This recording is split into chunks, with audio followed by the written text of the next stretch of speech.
Radiation protection for the environment and the worker has always been a major concern of the Los Alamos Scientific Laboratory. Recently, Los Alamos completed a facility that meets the Department of Energy's criteria for new plutonium facilities.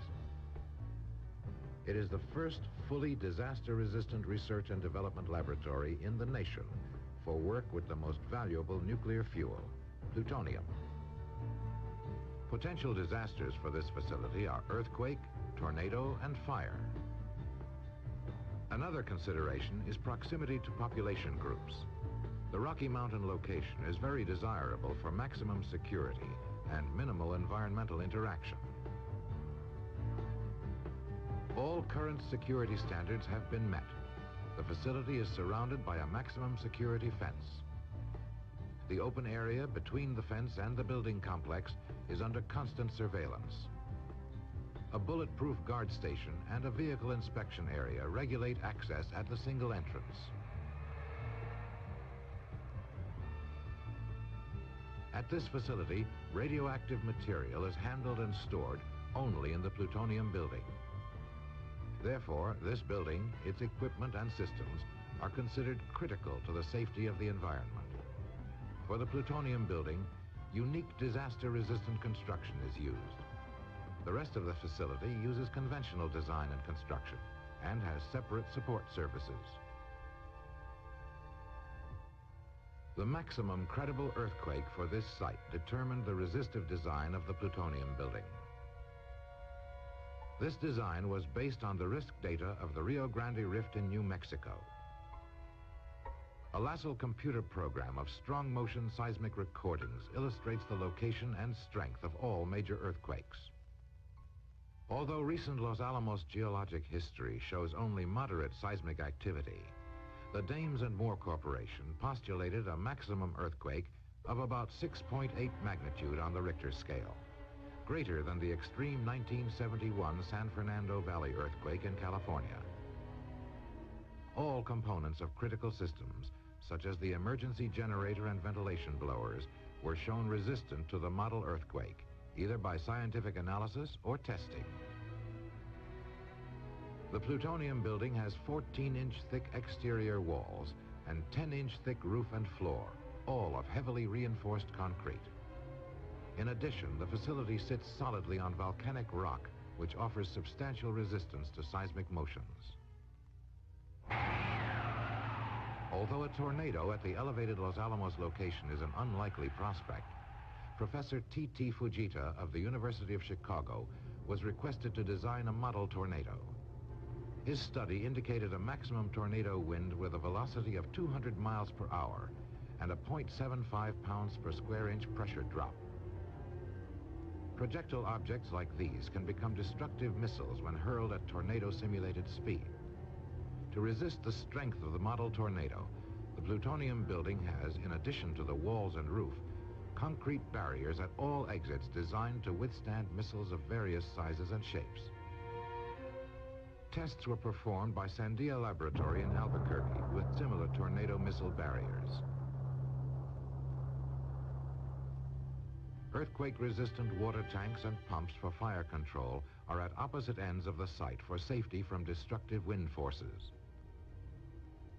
The unique ventilation system is designed to prevent any release of contamination from resulting differential pressures. The area surrounding the facility is clear, which eliminates the danger of a forest fire. The construction of the plutonium building, including walls, beams, and columns, is fire resistant. Use of combustible equipment and materials inside the building is limited to the extent possible. Nevertheless, the possibility of an internal fire was studied, and a maximum model fire was calculated. Fire walls and fire doors in the glove box transfer stations and rooms will isolate a fire in its zone of origin.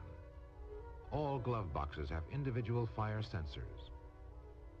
All rooms have extensive fire detection, alarm, and automatic sprinkler systems.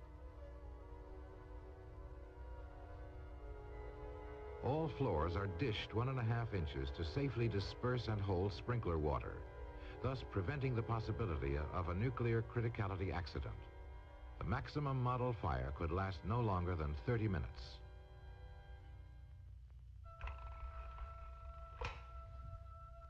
Radioactive materials are handled and stored in the vault and the glove boxes in the processing laboratories of the Plutonium building. All handling operations, equipment, and support systems are designed to minimize personnel exposure to radiation. Glove boxes are the primary system for containment of radioactive materials in the laboratories. By containing all of the airborne plutonium contaminants, personnel exposure to alpha radiation is eliminated.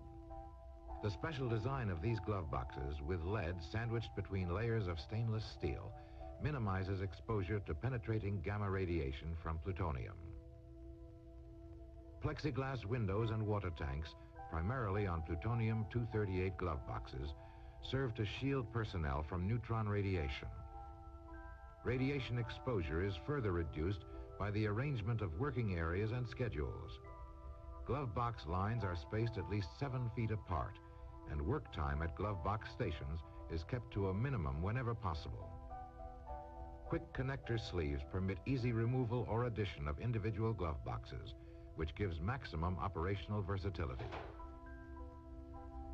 A unique overhead conveyor system is in operation at Los Alamos.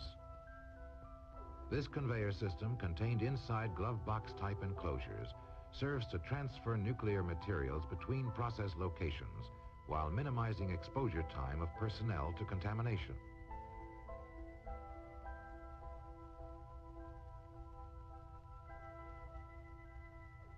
Self-powered trolleys run through the conveyor tunnels so that process materials can be directed to any glove box line.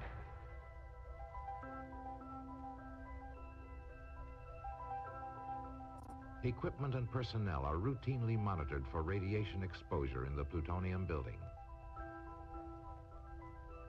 These gloves and glove boxes are being monitored for alpha and neutron radiation.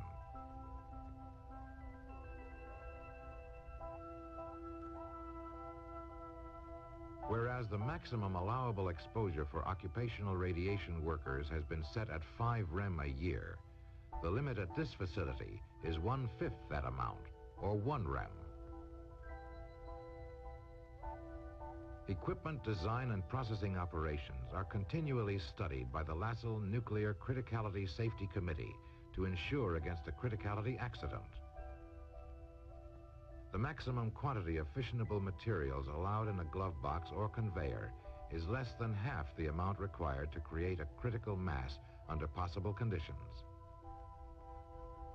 Throughout the plutonium building, detectors linked to an alarm system monitor gamma radiation levels to warn of a possible criticality accident. A unique online inventory control system has been designed at LASL to administer safeguards accountability and process monitoring of nuclear materials. It is called DIMAC, for Dynamic Materials Control. This system uses computer-linked non-destructive assay instruments, such as this thermal neutron coincidence counter, to measure material at each processing stage. Accurate and timely nuclear material production data and inventory reports are available with the DIMAC program, thus permitting a more efficient laboratory operation. All support services and distribution systems are located in the basement of the plutonium building. Emergency power to all critical systems will be provided by an earthquake-resistant diesel generator if the primary and secondary distribution systems fail. Emergency electrical power to critical instruments, including the control room computers, is furnished by battery power. Ventilation in the plutonium building is extremely complex because it must function as the main protective system for the control of any airborne radioactive particulates. Filtration is accomplished with 99.97% high-efficiency particulate aerosol or HEPA filters. The configuration of the steel chambers containing these filters can withstand large increases in pressure differentials that could occur in a tornado. The quantity of intake air is fixed, while the airflow out of the exhaust stack may be varied. This simplifies the control of the air pressure inside so that it can be maintained lower than the air pressure outside of the building. In addition to providing clean air for the worker, this airflow design ensures that all contaminated airborne material remains within the protective confines of the building and cannot escape to the atmosphere. The basic principle involved in this unique LASL design is demonstrated here. 3 gradually reduced pressure areas exist in the plutonium building. Air always flows into the area of lowest pressure.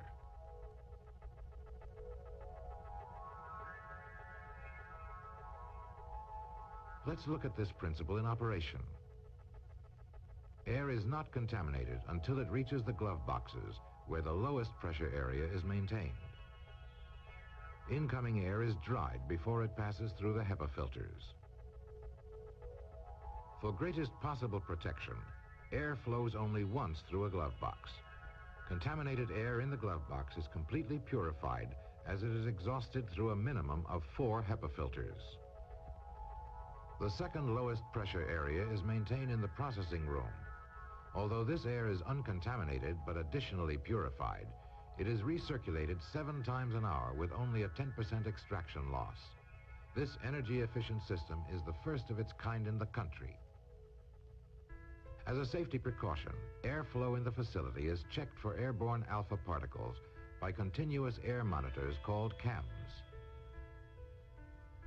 If an accidental release of alpha radiation is detected, a CAM will activate an alarm, signaling immediate temporary evacuation of personnel from the contaminated room. After the source of radiation is located and removed, contaminated particulates in the air pass through HEPA filters until purified. In this way, the ventilation system can actually rinse itself clean, and workers can return in minimal time to a safe room.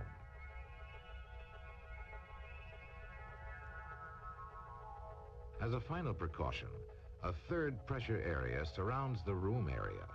Incoming air is filtered as it enters the building and as it is exhausted.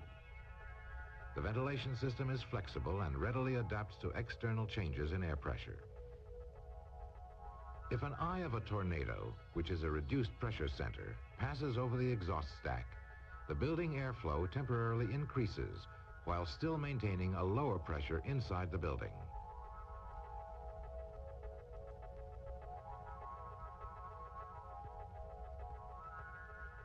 Should the eye of a tornado pass over the air intake stack, it could cause a temporary reverse of the building airflow.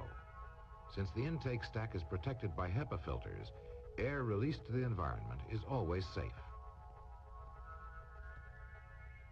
Located in the control room of the plutonium building are 2 earthquake-resistant computers, one always available as a backup. The computers monitor and control most of the building and equipment systems, using field multiplex units located throughout the facility. These multiplex units are linked to the CAMs, fire sensors, ventilation pressure sensors and blowers, and electrical distribution systems. Abnormal events will automatically sound an alarm in the control room and the distressed area. Laboratories in the plutonium building are divided into 4 general areas. These are the Plutonium-239 Research and Development, Plutonium-238 R&D, Metal Fabrication, and the Plutonium Scrap Recovery and Metal Preparation Laboratories. The largest advanced fuel development program in the country for liquid metal fast breeder reactors is conducted in the Plutonium-239 R&D laboratory. This program is concerned with the development of new compounds, methods of fabrication, determination of fundamental properties, and study of irradiation performance on the advanced fuels. In addition, synthesis of plutonium compounds is done in this area. Physical and chemical properties of plutonium and its compounds are other areas of interest. The Plutonium-238 R&D laboratory is concerned with developing and evaluating fuel to provide heat sources for electrical power generation in the U.S. space program. The Plutonium-238 isotope is uniquely suited as a continuous heat source where fuel weight is of overriding importance. Heat from plutonium-238 generated the electrical power for the Apollo moon mission instruments, which are still in operation today. All foundry equipment is specially designed for use inside of glove boxes. Plutonium metal is alloyed and cast into desired forms in the foundry section of the metal fabrication laboratory. The metal is melted by induction heating in a vacuum furnace. Fabricated parts are used in the weapons program, reactor and criticality studies, and radiation detection systems. Plutonium metal is machined in inert atmospheres to prevent the fine chips from burning. Here, a plutonium button is being sawed in an air atmosphere to illustrate its very reactive nature. Plutonium alloy development and property measurements are other metal fabrication programs. All plutonium scrap is meticulously saved and transferred to the recovery area. The plutonium recovery program is another important feature of the LASL facility. Plutonium is recovered from the variety of residues created by processes and R&D operations at LASL and other Department of Energy facilities. Plutonium solutions are stored in 6-inch diameter stainless steel tanks to prevent a nuclear criticality accident. This LASL recovery program has aided the reduction of the nation's plutonium scrap inventory. In the metal preparation laboratory, recovered usable metal can be further processed to ultra-high purity by electro-refining. The Bureau of Standards distributes samples of LASL plutonium as the primary chemical standard.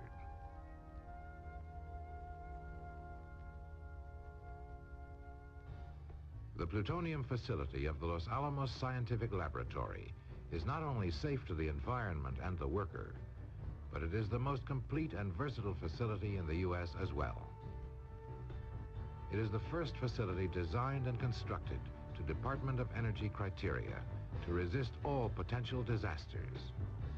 Unique features of the equipment and system design, such as the ventilation and overhead conveyor systems, the modular layout of the glove boxes, the unique programs of materials accountability for safeguards, scrap recovery, and preparation of high-purity plutonium metal are just a few of the innovative features that Los Alamos contributes to the nation's nuclear industry.